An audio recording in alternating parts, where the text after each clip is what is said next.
মন্ত্রণালয় কি একটি উপদেষ্টা ব্যক্তির ইচ্ছাধীন হবে কিনা, সে কি আইনের প্রতি শ্রদ্ধাশীল থাকবে না, সে কি জনরায়ের প্রতি শ্রদ্ধাশীল থাকবে না? যে কারণগুলি আজকে তিনি ব্যাখ্যা করেছেন 10টি কারণ, আমার কাছে 10টির একটিও মনে হয়নি। কারণ একটি, উনার অনিয়া।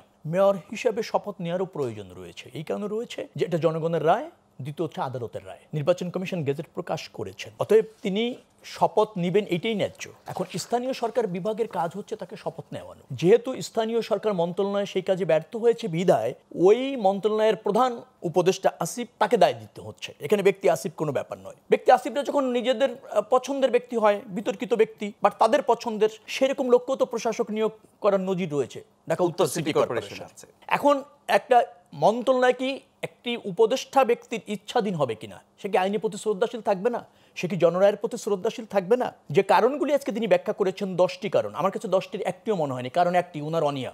যেভাবে উনি রিঅ্যাক্ট করছেন, মূল কথা হচ্ছে আইনি জটিলতা। আইনি জটিলতা আমি দেখছি না। কেন দেখছি না আমি আপনাকে বলি। ব্যাপারটা হচ্ছে যে নির্বাচনী ট্রাইব্যুনাল রায় দিয়েছে, পক্ষ হচ্ছে ইশরাক এবং হচ্ছে নির্বাচন কমিশন। নির্বাচন কমিশন উচ্চ আদালত ওই রায় বিরুদ্ধে যাননি, অর্থাৎ নির্বাচন কমিশন রায় মেনে নিয়েছেন। স্থানীয় সরকার মন্ত্রণালয়ও যায়নি। স্থানীয় সরকার মন্ত্রণালয়ে যাওয়াটা প্রাসঙ্গিক না, কারণ এখানে আমি বলছি পক্ষ বিপক্ষ। নির্বাচন আয়োজন করে কে? নির্বাচন কমিশন। ব্যবস্থাপনা করে কে? নির্বাচন কমিশন। ফলাফল ঘোষণা করে কে? নির্বাচন কমিশন।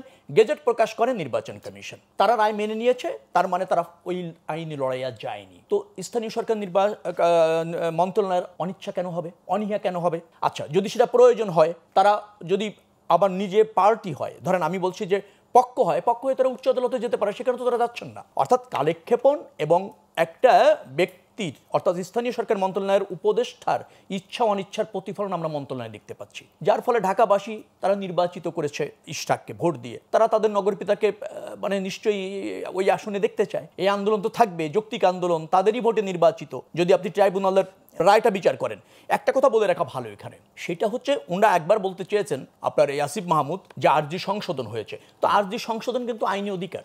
আরজি সংশোধন যদি করেন আর নির্বাচনী ট্রাইব্যুনাল যদি সেটা আমলে নেয়, সেটাকে যদি তারা আপনার গ্রহণ করে, দোষের কিছু নাই। সেই আরজি সংশোধন যদি বেআইনিও হয়ে থাকে, আপনি উচ্চ আদালতে যান, আপনি সেখানে কিন্তু যাচ্ছেন, আপনার মতো করে ব্যাখ্যা দিচ্ছেন। আদালতের রায় আপনি মানতে বাধ্য, আপনি আপনার মতো ব্যাখ্যা দিতে পারবেন না। আপনার বক্তব্য থাকলে সংশ্লিষ্ট উচ্চ আদালতে যেতে হবে, সেখানে কিন্তু আপনি যাচ্ছেন না। আর আমি ট্রাইব্যুনালের রায়টা একটু দেখেছি, সেখানে কিন্তু নির্বাচন অনিয়ম হয়েছে সেটা প্রমাণ হয়নি। বলা হয়েছে যে নির্বাচন হয়েছে কিন্তু ফলাফল ঘোষণায় অনিয়ম হয়েছে। ফলাফল ঘোষণায় অনিয়ম হয়েছে মানে বিজয়ী হয়েছে ইশরাক, তাকে বিজয়ী ঘোষণা না করে পরাজিত প্রার্থী তাপসকে বিজয়ী ঘোষণা করা হয়েছে। রায়টা যদি এমন হতো যে পুরা নির্বাচন ব্যবস্থাপনাটাই অনিয়ম হয়েছে, তাহলে নির্বাচনটা অবৈধ, সেভাবে কিন্তু ট্রাইব্যুনাল রায় দেয়নি।